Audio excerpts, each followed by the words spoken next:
یہ خبر کراچی سے ہے، جس کے ضلع وسطی میں شاہین فورس کا ڈکیتوں سے فائرنگ کا تبادلہ ہوا۔ فائرنگ کے نتیجے میں ایک ڈاکو ہلاک، 2 زخمی ہو گئے۔ پولیس کے مطابق ملزمان شہریوں سے لوٹ مار کر رہے تھے۔ اس پر ہم بات کرتے ہیں ڈونلز کے رپورٹر محمد بلال خان سے۔ بلال، بتائیے گا کیا ڈاکوؤں کی شناخت ہو گئی؟ جی بالکل، دیکھیں ڈسٹرکٹ سینٹرل میں شاہین فورس کا ڈکیتوں سے فائرنگ کا تبادلہ ہوا ہے۔ پولیس مقابلہ تھانہ خواجہ اجمیر نگری کے حدود رحمانیہ موڑ کے قریب ہوا۔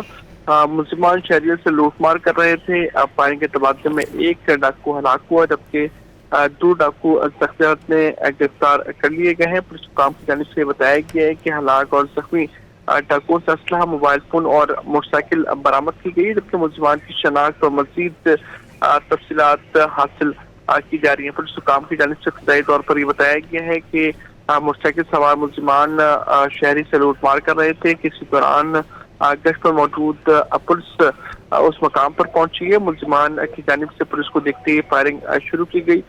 پولیس کی جوابی کارروائی میں ایک ڈکیت جو ہے وہ مارا گیا، جبکہ 2 زخمی حالت میں گرفتار کر لیے گئے ہیں۔ ملزمان کی شناخت کا عمل ابھی جاری ہے، اس کے بعد کرمنل ریکارڈ چیک کیا جائے گا۔ جی بلال، بہت شکریہ، آپ نے اس بارے میں ہمیں اپڈیٹ کیا۔